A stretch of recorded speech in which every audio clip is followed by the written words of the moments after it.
All right. Rapport. Okay. So thank you for meeting with me today. Yeah. Do we still have the 15 minutes? Yes, I believe so. Okay, great. And is there anybody by chance that needs to be sitting in on this meeting with us? Nope, it's just going to be me today. Okay, cool. And so I guess what that means then is that we're not going to be speaking with in relation to any production kind of questions or any kind of like purchasing or anything like that. We're going to be mainly facing on like design. Right. I'm the design engineer, so that's basically what I'm concerned with more so. Okay, cool. Well, then let's definitely talk about that. So let's talk about a little bit about the design and a little bit about some of the products that you guys have. So in general, just tell me, what kind of products do you guys have? We have a variety of products. We really specialize in signage. So we've got your signs that you're going to see up on the street, as well as signs you're going to see billboards and in your coffee shop. So just a variety of signage. Okay, great. And so what is your most popular sign? Definitely the Neo Glow. That takes up about 60% of our sales right now. It's our most popular sign brand. Okay, great. So tell me a little bit about this Neon Glow sign. Like, what is it? What goes into it? Yeah. So the Neo Glow, we actually call it that because it's got LED lighting in it. It makes the signs look a little 3D appearance. A lot of our customers who are restaurants, especially like that for the nighttime, we just, we'll cut out the lettering so the lights will stream through, and it's pretty big. It's like a box, so you'll see it up on the street. Cool. Okay. And so what is it that your customers like about this sign? They definitely like I mentioned, especially restaurants that you can see it at night as well as in the daytime. They like that it's unique. Not a lot of signs out there have the LED lighting, and it's pretty. It represents our brand. It makes some customers want to go and eat there, so it's aesthetically pleasing. Okay. So is it fair to say then that the most important attribute when a customer is looking for a sign would be aesthetics? Absolutely, yeah. Okay. So let's talk a little bit about the aesthetics. What goes into the sign? What like the pieces that you use? What puts things together, etc. Okay, so on the aesthetic side, definitely on the base, we're going to have like a painted coating, and then the cutouts, the LED lights. They can pick whatever the color they want. We do have some screws on the outside that puts it all together. And we do use some adhesive glue to keep the LED lights on an acrylic sheet in behind the face. Okay. So if I'm hearing you correctly, then you're using the screws around the edges, and then you're taking the adhesive liquid from the acrylic and placing it to the back of the face? Yeah, that's correct. Okay, great. And about how many screws are you using? We're using exactly 29 screws. All right. Of course, you would know that exact number. Okay, and then you're using about how much liquid adhesive are you using on that backside there? Probably like 8 ounces. Okay, great.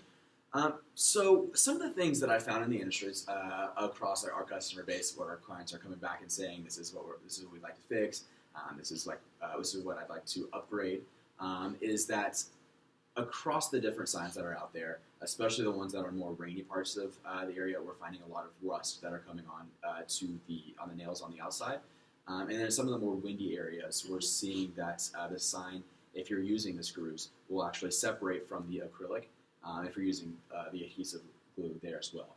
So which of those two or both are you facing? Well, obviously, rust is always going to be an issue eventually over time. We haven't had a lot of complaints about that so far, but we definitely have had issues with the wind, as you mentioned, with the separation of the acrylic sheets that's occurring, especially here in Toledo this time of year. So I would definitely say the second one is our biggest concern at the moment. Okay, so your biggest concern then would be the separation from the wind, the fact that it's kind of pulling apart a little bit. Yeah, just the durability over time. Sure. And so obviously you guys are putting out a lot of different products, and a lot of these neon glow signs are going out. What % of your signs do you think are currently separated, that are facing this issue of separation? Let's see. We've got about 30 of our signs are older right now. They're probably experiencing that. Okay, and that represents what % of your signs that are out there? I'd say about a fifth. A fifth of our signs. Okay. So a fifth of your signs right now, is it fair to say that your customers are looking at either replacing their sign or they're having a sign that is separated? I hope that some of them aren't noticing it because they're not engineers. But yeah, I'm sure that they definitely are seeing a little bit of it and thinking about it. It's time to replace one soon. Okay. So what happens whenever they're looking to replace? Do they go back to you guys? Do you think that they go somewhere else? Most of our clients come back to us, especially because like the Neo Glow sign of ours is pretty new. So either they'd want that one again, or they'd want a newer sign. We typically come up with new ones pretty frequently.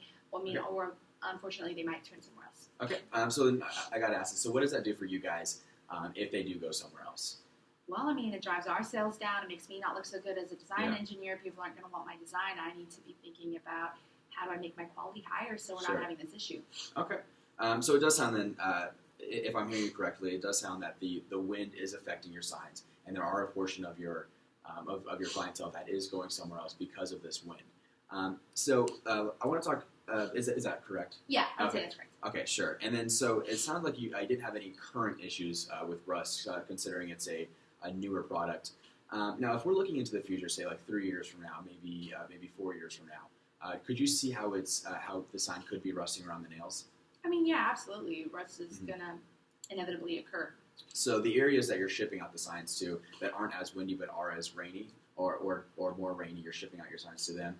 Could you see how they would have the same issues about 3 years from now, where they start looking to get a new sign? Absolutely, especially because, like we said, aesthetics are the most important component with our customers, so they need it to be smooth and clean on the surface. Sure. Okay, so then is it fair to say then that you're going to have a portion of your customers in the rainy area and a portion of your customers in the windy area looking somewhere else because you're using screws and adhesive glue? I would say that's a fair statement, yes. Okay, great. Well, then in that case, of course, we don't want to lose these customers. We want to find a way for you to retain these customers, and whenever they do go back for a new sign, 10 years on the road, 15 years on the road, they go back to you. So if I had a product out, if there was a product out there that that didn't have any, that didn't use, or that allowed you to not use screws and adhesive liquid, what would that do for you?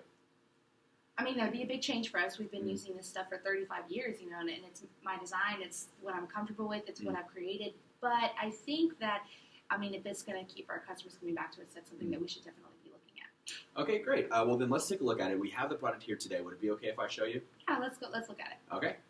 Great. Cut.